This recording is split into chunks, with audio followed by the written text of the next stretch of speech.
Greetings, comic friends. It is another Wednesday already. It feels like it was only a week since the last one. How time flies. That means it is time for TGIW. Thank God it is Wednesday, new comic book day. First of all, I usually post a video over the weekend-ish time. I didn't this last weekend. I decided to take it off for Labor Day. Just decided to relax and not worry about it, which was kind of nice, but I will have something coming up this weekend. I'm not entirely sure yet. I'll figure it out, but just in case you're wondering, I didn't do a video this last weekend.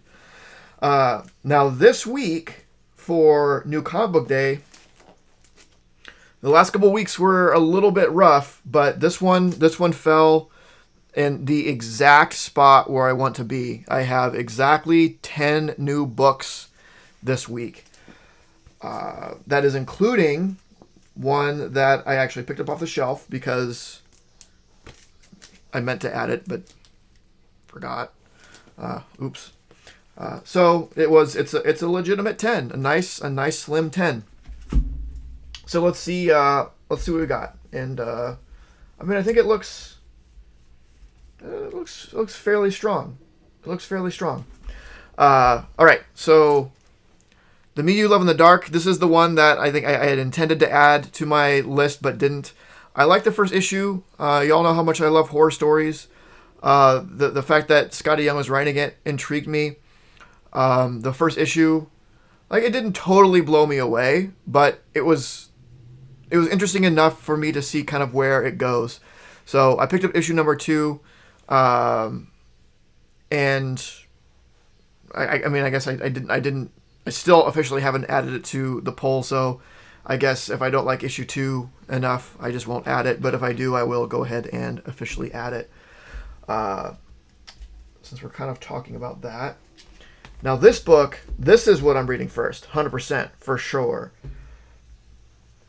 The last book you will ever read. Y'all know, when this book came out, how much I hyped it up and said how great of a read it was. And I know there's some people out there that watched that didn't get it, and then after they saw me talking about it, went out and got it, and either commented or messaged me like, oh yeah, man, that was great. Like, yeah, I told you.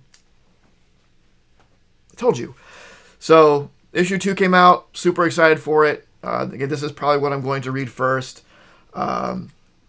If you haven't, again, I'm not saying that it's going to be the next big thing. It's going to be worth a lot or anything like that. I'm not specking on it. I'm just saying it was really, really good. I said the same thing about We Live. I said the same thing about Stray Dogs. And again, those books did happen to kind of become valuable, but again, I'm not saying this because I think it's going to become valuable or whatever. It's just looking at those books, they became valuable for a reason, right? Because the story was really good. So, but people slept on it and didn't really notice until it was at the end or over, and which made it hard to get the individual issues if you were late to the game. This is still fairly fresh. You can get this. You can get an issue. Well, a second print of issue 1 came out today, as well. But I think just regular first prints are still fairly reasonable. But I highly suggest getting that book. Again, I'm saying just to read it. It was just, the first issue was so great. Let's do this next. So Star Trek: The Mirror War. I love Star Trek. I love alternate universes. The Mirror Universe might be my favorite alternate universe in, pop culture, fiction, or whatever. It's a good question. That's a tough question. I never really thought about it, but it's at least up there. It's at least way, way up there. So I was trying to resist getting this, but I couldn't. It's like, it's Star Trek. It's specifically Mirror Universe. I don't even know why I bothered even trying to resist it. It was a fruitless endeavor. Let's see. Actually, let's do this.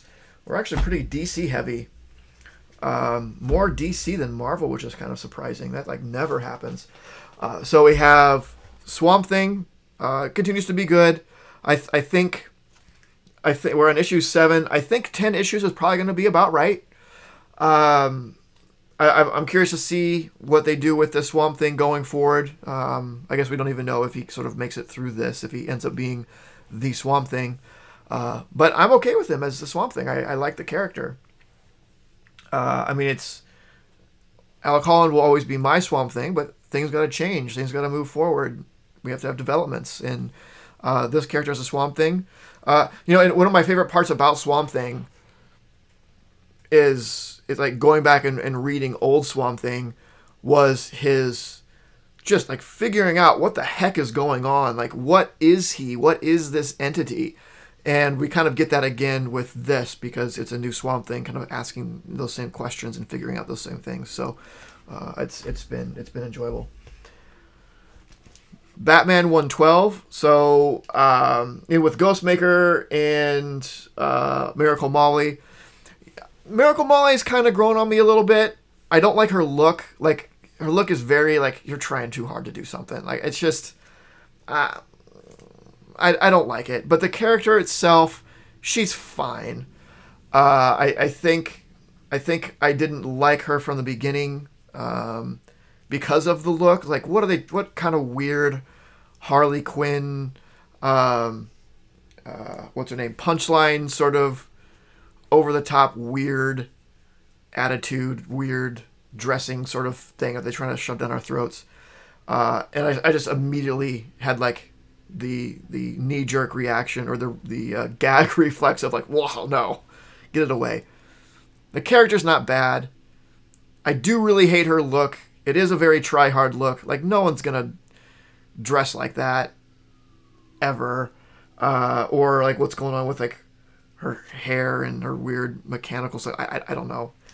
The character looks dumb, but as far as the character is concerned, she's not bad. And then Batman Catwoman. I think this is probably coming to a close here, either with this issue or pretty soon. But it's pretty good. It's Catwoman and her daughter, Helena, hanging out in the future, talking about how she killed the Joker. It's pretty good. Blue and Gold, and for me to get a limited series, I have to really like it. I love Booster Gold. I really like Blue Beetle, but I love me some Booster Gold. And Booster Gold is only enhanced by Blue Beetle ever being there, right? He's sort of the straight man to bounce off Booster's sort of, I would say straight man, I don't mean like sexual orientation. I mean the straight man as in comedy goes. To bounce off his sort of over-the-top wackiness. Not wackiness, but his foolishness. I'll say his foolishness. But Blue Beetle, Ted Kord's kind of also there with him a little bit. So, like, as far as a straight man goes, he's not the straightest straight man, but it's a dynamic that works really well, and I really like the first issue of this, so I decided to go ahead and continue with it. Toxin, so part 6 of 8 of Extreme Carnage. The more I read it, the more I like it. At first, I kind of described it as passable, which I don't take that back. At the beginning, it was passable, but as it's starting to build into something, I imagine it's hard to tell an overarching story with a series of one-shots, where each issue really focuses on one character. So I don't think it's surprising that it takes a while for the story to actually manifest itself in an interesting way by looking at these individual characters one by one. So I think it's understandable. I think from both aspects. I think it's understandable that my take on it is understandable and reasonable. But it's also reasonable why I felt that way. That the way the book is being proposed to us would portray itself that way, because one shots into a story is tough, but it's getting there. So I do enjoy it. It's getting better as a cohesive unit. I'm getting more involved in it, or more interested in seeing where things are going to go and what's going to happen. So it's better than it was. Not that the previous issues were bad, but I mean, as a whole, it's better than what it was now that we're this far. Daredevil 34. So we're still in lockdown part 4. It's still great. There's all these bullseyes running around like they're clones or something. Like, oh man, the only thing worse than one bullseye is multiple bullseyes. That's a rough spot to be in. And Elektra's got to deal with it, and she's doing her best. She's doing great, but this book is so good, so good. And then of course, Amazing Spider-Man, number 73. So I think this is the conclusion to Sinister War, because the Sinister War limited series got finished last week, and I think it said like to be concluded in Spider-Man 73. So I'm hoping. I don't know what's going on with this. Like, Kindred was Harry, but then there's another Harry running around. So maybe that's like a trick, or this is a demon that is just not related to Peter in any way. I don't know. I want it to be done. I want it to not mess with the Spider-Man mythos. Like, characters need progress, right? We need to look forward. And that's great. That's good. We need that evolution of a character. What I don't like is reaching back into the established past that is good and like messing it up. That's what Kindred did, or has led us to believe by saying it's Harry. I hope it's not. We shall see. If it ends up not messing with his past, I won't be as upset about it, but it doesn't make the story any better. Because it wasn't. I don't know. It just didn't land well, right? My only gripe with it wasn't that Kindred was Harry. I didn't like Kindred before. I didn't like the story before it was revealed it was Harry. If that ends up being the case, it's just there's no reason to care about the character, and even if it was revealed to be Harry, I still didn't care about the character because I think it messed up a previous character. I hated it more. So I don't know. The story went on for too long. It's gone on for too long. It needs to be over. I hope it doesn't mess up the some of the good things about Spidey's past. Like, we know how that goes, right? You know, like, one more day. Like, what happened, and going and mess with it. To be fair, one more day was sort of a mess, the deal with Mephisto and all that. But afterwards, down the line, the world not knowing who Spider-Man is probably for the better. But the execution was really bad. I don't know. It's always dangerous messing with the past, and especially if you're going back to like Harry, going back to that great Silver Age, Bronze Age stuff and mess with that, then you're really asking for it. That's a bad idea. You don't mess with like the well-established, loved canon of a character.